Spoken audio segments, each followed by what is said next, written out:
American Convention will command center stage in Cleveland this week. But long after delegates have come and gone, the city's trademark theater will still be going strong. Scott Simon of NPR has saved us a front row seat. Thank you for attending the opening show of our 100th season. A world premiere, dim lights and hushed excitement as the curtain opens. Bonjour, je suis Henry Saunders. The play is a farce. 4 tenors, 2 wives, and 3 girlfriends in a swank Paris hotel scene. Scream, sighs, double entendre, and door slams. But this world premiere isn't in New York or London. It's in Cleveland, Ohio. Talk about off-Broadway. What's your feeling for Cleveland? I love Cleveland. And it's true love, not a flame. Jacob, what is happening? Why are you angry this time? Ken Ludwig, whose plays have won the top theater awards on Broadway and the West End, even worked the name of the city. I was the mayor of Cleveland. Into the recent world premiere of A Comedy of Tenors. I've been lucky to have shows here. What can you tell us about Cleveland audiences? Cleveland audiences are my kind of audiences. That's the primary reason I love to start plays here.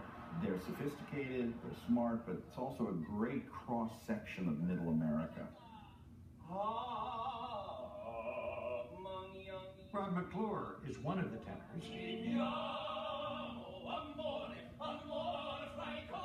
was nominated for a Tony in 2013 for the musical Chaplin. What's a hot young Broadway star doing so far from the Great White Way?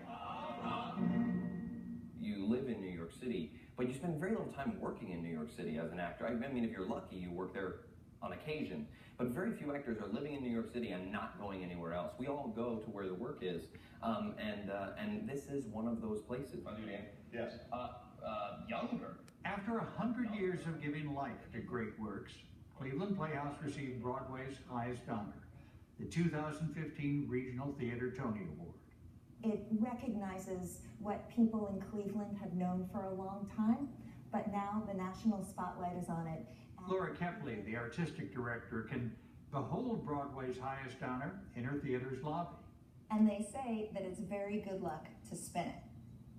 Cleveland Playhouse was the country's first professional regional theater, founded in 1915.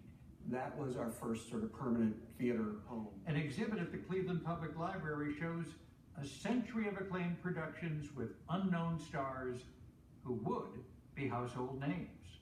You recognize Alan Alda? Alan Alda. Alan Alda came to us as an apprentice actor in the late 50s. Later on, obviously, he became Hawkeye Pierce.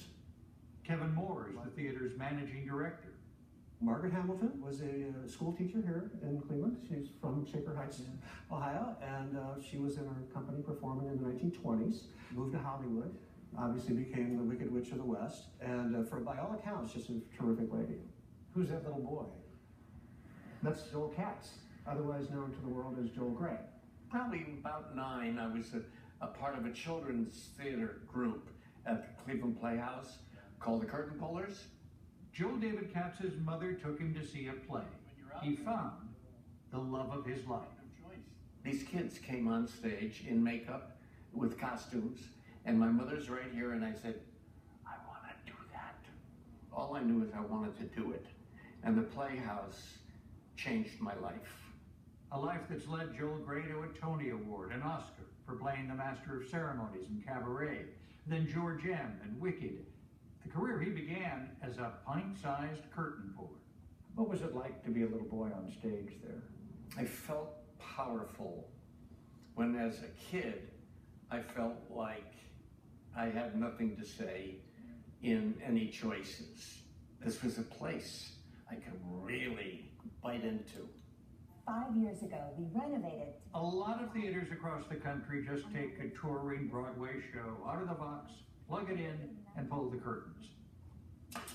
Cleveland Playhouse produces new shows. They create the sets. This production has a 15 by 15 foot elevator in the center of the stage. They make the costumes. You have to make something like this. You don't find it anywhere. Yeah. That's for sure. This one is worth they're keeping it. The Playhouse is a professional theater, but also a civic institution. So we're going to play Night at the Museum. With an education program that puts Playhouse professionals into 93 Cleveland area schools. We're not teaching children to act. We are teaching children to manage their emotions. We looked in on a training section. And what we'll do is we'll move to the empty chair. There's always an empty space, so there's one chair less than all of us. What starts as a game of musical chairs gets suddenly serious. Anyone who lost a parent when they were a child. Everything we're doing in the room is going to help you feel better about yourself. Look someone in the eye and say, I have this skill, or I'm proud of this. That's so foreign for these kids. They walk in the room already in trauma.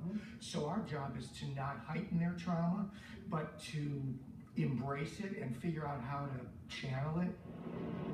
Much of the last century has been hard times for Cleveland. The city has lost jobs, people, and glamour. But Cleveland Playhouse has stayed. Attention must be paid. They have managed to keep telling the stories. And I think that's a great thing.